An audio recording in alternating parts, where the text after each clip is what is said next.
São Paulo, mas hoje não tem como a gente não falar do assunto principal, que é a venda de Henrique Carmo para o CSKA Moscou. E isso ontem havia sido negado no início do dia de ontem, depois já tinha chegado, né, uma proposta do PSV, a Eindhoven, tinha sido negada e tal. Ontem se desmentiu isso, e no fim do dia o Henrique estava viajando. O Felipe foi para o aeroporto lá e conseguiu até falar com o Henrique. E assim, eu não sei, eu estava até tentando saber onde começar o nosso programa de hoje para falar disso. E eu vou começar com uma imagem que eu acho que ela diz tudo, ela diz muita coisa. Eu acho que essa imagem aqui desse post do presidente Júlio Casares, eu acho que isso aqui diz muita coisa. Eu vou até tirar o banner da tela. Esse post foi feito há pouco no Instagram do presidente Júlio Casares, há 32 minutos, que é uma notícia que foi postada no Globo Esporte, falando o seguinte: São Paulo fecha o mês de agosto com superávit de 4,2 milhões no ano. Venda de Lucas Ferreira e novo patrocínio no uniforme ajudaram o clube a ficar no azul. Quando a gente fala de narrativas ou pontos de vista, essa ótica ela pode ter várias leituras diferentes. E eu queria começar o programa de hoje com essa postagem aqui na nossa cara, porque eu acho que o sentimento de todo torcedor são paulino é que ele está sendo feito de palhaço. Eu acho que esse é o ponto principal. Por quê? A gente sabe que o São Paulo está endividado, a gente sabe que o São Paulo está com os cofres arrebentados. Isso não é culpa minha, não é culpa da Van, não é culpa do Léo, não é culpa sua que está assistindo aí, né? É culpa de quem deveria fazer a gestão do caixa do São Paulo. E aí você pega, talvez, como eu fiz num vídeo ontem, o Van e Léo, a geração mais promissora dos últimos anos da base do São Paulo, né, lá de Cotia, e ela virou pó em poucos meses. O São Paulo foi campeão da Copinha em janeiro, que é o torneio de maior visibilidade. O São Paulo revela ali jogadores como Matheus Alves, Rian Francisco, Henrique Carmo, Lucas Ferreira, Hugo, vários jogadores. E a sensação que fica para o torcedor são paulino é que o São Paulo só não vendeu esses outros jogadores porque o São Paulo teve o azar ou sorte deles estarem machucados. O Hugo, que o Zubeldia até queria promover lá no começo do ano para o time principal. O Rian Francisco, que talvez seja a maior revelação da base nos últimos anos. E a gente olhando o preço que esses jogadores foram vendidos, a gente fica pensando aqui se é a troco de pinga ou a que tipo de negociação eles seriam negociados. Porque mesmo quando a gente olha outros um pouco mais velhos, como o Moreira, William Gomes e outros que sairiam, você não está vendo esses jogadores irem para mercados prioritários da Europa. Você não está vendo eles irem para um Milan, para um Real Madrid, ou que seja para um time de segunda linha da Europa, um Atlético de Madrid, né? Sei lá, um Valência, não está indo para lá. Eles estão indo para mercados que não são, talvez, ali onde você possa dizer que sejam uma bela vitrine para os jogadores. O Patrick quase foi emprestado para o Pafos, do Chipre. O Matheus Alves foi vendido para o CSKA.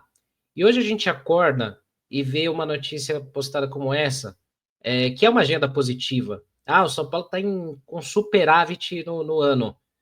Você vendeu todo mundo, cara. Você vendeu todo mundo. Então, lógico que olhando números, vai parecer que você está com superávit. Você vendeu, você acabou com a sua base, né? E aí, a outra que não desceu bem, que eu não digeri bem, é construir essa narrativa de que, por exemplo, até alguns torcedores vieram comentar num post que eu fiz, falando assim, mas o Henrique Carmo pediu para sair, ele pediu para ser negociado. Sinceramente, você que está assistindo a gente aí, você acha que o Henrique Carmo teria o sonho de jogar no CSKA, num país que está proibido de jogar Champions League, Europa League, que ele não vai ter visibilidade, que ele nunca talvez vai ser visto para um dia chegar numa seleção brasileira, e pela primeira oferta que chegou? Então, assim, eu tô quase fazendo um editorial do Arquibancada aqui, falando pra cacete, mas é porque, assim, eu acho que todo torcedor do São Paulino tá muito revoltado com o que está sendo feito com a base do clube. O maior ativo do clube, ele tem deixado uma pulga atrás da orelha do torcedor. Seja porque esses jogadores estão sendo vendidos muito baratos, seja porque está entrando grana no clube toda hora, pelo que se propaga, mas a dívida não diminui um centavo, né? Ela continua aumentando, aumentando. Ou seja, pelo tipo de sociedade, cogestão, venda, participação, o que quer que seja que você chame, o que vai acontecer com a base do São Paulo, mas que deixa uma preocupação enorme para o torcedor que não sabe o que vai acontecer, né, Ivan? Então a gente vê a nossa principal tábua de salvação sendo envolvida numa negociação por pessoas que talvez, ou eu não posso afirmar, claro, não posso fazer nenhum tipo de ponderamento assim 100%, porque eu não estou lá dentro, mas numa situação onde a gente vê que a gestão, pelo menos do clube, a administração atual do clube, não está sabendo lidar com o clube, né, Ivan? Então, eu queria que vocês comentassem um pouco disso, para a gente poder, acho que, desopilar o fígado aqui, porque acho que não tem um São Paulino satisfeito da noite de ontem e de hoje para hoje, né, Ivan? Ricardo, eu acho que foi, você falou que você fez quase um editorial do Arquibancada, mas eu acho muito bom o seu posicionamento, porque muitas vezes algumas pessoas que acompanham uma parcela do nosso trabalho falam que a gente não fala sobre isso. E, então é bom a gente começar o programa dessa maneira, porque assim é algo revoltante. E desde ontem a gente está mastigando isso de uma forma que a gente não consegue encontrar uma saída, a gente se preocupa realmente muito com o São Paulo, com o que vem acontecendo. Como você falou, todos os jogadores acabaram saindo. E o Henrique Carmo, por exemplo, eu vi até um comentário que era alguma coisa assim, é culpa do Crespo, que o Crespo não utilizou o jogador. Como não? A gente já chegou a comentar que o Crespo colocou ele para jogar, aliás, em momentos muito propícios, em momentos que ele entrou e fez diferença. O Henrique Carmo contra o Sport, o São Paulo empatou por causa dele, porque ele entrou e fez a diferença, o São Paulo conseguiu aquele empate que parecia com um gosto de vitória, porque o jogador fez diferença, os jogadores de Cotia são para isso, para eles entrarem no segundo tempo, dar uma correria, mudar o jogo, e vão tendo oportunidades aos poucos, e a gente não está conseguindo fazer isso com os nossos atletas. E realmente uma safra muito boa. A gente veio de... Parece que o São Paulo vive de desculpas. As desculpas antes eram que a gente usou os jogadores esportivamente e não consegui, segurou eles, então a dívida ficou grande porque não conseguimos vendê-los. Então, essa era a desculpa. Desde 2023, essa vem sendo a desculpa. Porque o déficit, a dívida aumentou porque não vendemos Pablo Maia, não vendemos Nestor, seguramos o Beraldo por um tempo para conseguir o título da Copa do Brasil. E muita gente engoliu isso. E a gente, desde o começo, a gente fala que isso não... Parece que não casa, falta alguma peça aí. Passando, então, a gente vem agora para um outro momento em que a gente vende os jogadores antes de conseguir um retorno esportivo, porque Copinha não é retorno esportivo, e a gente vende por muito pouco. Assim, que nem a gente comenta, a gente doa jogadores. E você falando, Ricardo, eu fui lembrando de alguns episódios. E eu lembro muito do David Neres, por exemplo, e do Anthony. Jogadores que foram pro Ajax, por exemplo, que ainda não é um grande mercado também. Mas mesmo assim, a gente brincava, o Ajax fica de olho no São Paulo para levar os jogadores. E ainda assim, a gente negociava um pouco melhor do que agora. Então, nem o Ajax mais a gente vê, por exemplo, o São Paulo negociando hoje em dia. Vão para, como você disse, para mercados que não tem visibilidade, que o São Paulo talvez não vai ser, dificilmente vai ganhar ter um retorno no futuro, porque às vezes a gente vê matérias, a gente publica muito no site do Arquibancada, de jogadores que estão já há um tempo na Europa e vão para outros clubes e rendem dinheiro para o São Paulo. Porque o São Paulo tem uma porcentagem, ou tem o benefício de solidariedade da FIFA mesmo, então isso colabora. Então por isso que a gente sempre fala que Cotia sempre salva, seja esportivamente, seja com vendas, seja com vendas futuras. Só que assim, é um absurdo, porque sempre falta transparência para o São Paulo. Recentemente, quando o Lucas Ferreira foi vendido, ele foi anunciado no outro clube e o São Paulo ainda não tinha comunicado ao torcedor que a venda tinha sido feita. O anúncio sendo feito lá no outro clube e o São Paulo ainda não tinha comunicado aos seus torcedores que ele tinha sido vendido. Um jogador muito promissor que a gente viu pouco.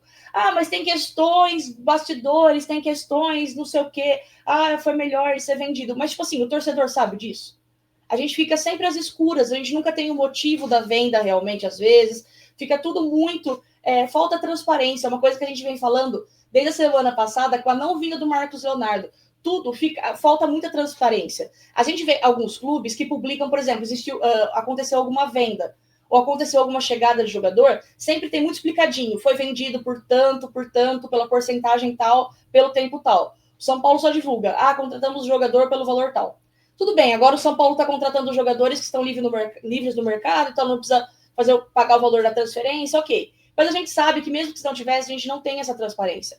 Antigamente, nós vendíamos jogadores, até mais experientes e mais velhos, por valores maiores do que esse que nós estamos vendendo o Henrique Carmo, que é um jovem jogador. O Henrique, ele tem jogado alguns jogos da base. Isso é normal acontecer, acontece em todos os clubes também. Jogadores que estão no time profissional e descem para jogar a base em alguns momentos para ganhar ritmo de jogo. O Luca tem feito isso. Isso acontece em todos os clubes, então não é algo para também se reclamar. Mas ele não está sendo utilizado. Não é isso. Essa não tem que ser a desculpa. Essa desculpa não tem que colar, porque esse processo de adaptação do jogador é normal. Então, e sempre que ele descia para a base também, eu ia fazer as matérias do pós-sub-20, sempre tinham gols do Henrique, por exemplo. Então, era um jogador, sim, muito promissor. A gente já estava vendo os frutos dele com a utilização do Crespo. Então, não cola essa desculpa de ele não foi utilizado. Mas a gente nem deu tempo para o jogador. A gente nem deu tempo para a comissão técnica. Então, é uma desculpa esfarrapada. Então, assim, o que me preocupa é que as gestões passadas também não eram boas e já vendiam melhores seus jogadores. E agora a gente vem para uma gestão que fica se apoiando em matérias como essa, por exemplo, de superávit, tentando tampar o sol com a peneira, e a gente não vê uma solução. A gente vê só realmente desculpas em cima de desculpas, momentos estratégicos para vender jogador, para soltar uma notícia teoricamente boa, para anular isso que a torcida está agora revoltando em relação ao Henrique Carmo. Então, acho que assim, falta explicação, porque não faz sentido a gente vender Lucas Ferreira, Henrique Carmo, Matheus Alves e contratar Rigoni. Então, não faz sentido isso. E, assim, não é culpa do Rigoni, é culpa de quem faz todas essas negociações e toma essas decisões.